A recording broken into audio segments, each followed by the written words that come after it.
আপনি কি কখনো ভেবেছেন সমুদ্রের জল এত নোনা কেন? এর আসল কারণ লুকিয়ে আছে পাহাড়, বৃষ্টি আর নদীর মধ্যে। যখন বৃষ্টি হয় তখন সেই জল পাহাড় ও পাথরের উপর দিয়ে বয়ে যায়, আর সেই সময় পাথরের ভিতরে থাকা ছোট ছোট লবণ ও খনিজ পদার্থ গলে জলের সঙ্গে মিশে যায়।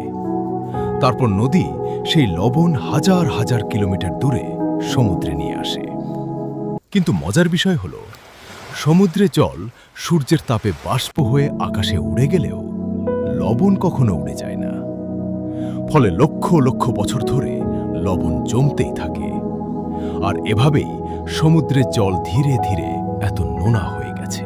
এখন তোমাদের মনে প্রশ্ন আসতেই পারে, পৃথিবীতে এত প্রাণী রয়েছে, তাদের শরীর থেকে বেরোনো ঘাম, বর্জ্য পদার্থ, এমনকি মৃতদেহ থেকেও কি সমুদ্রের জল লবণাক্ত হয় না?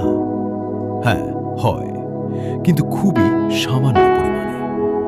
সমুদ্রে জল নোনা হওয়ার সবচেয়ে বড় কারণ হল মাটি ও পাথর থেকে নদীর জলে ভেসে আসা খনিজ লবণ।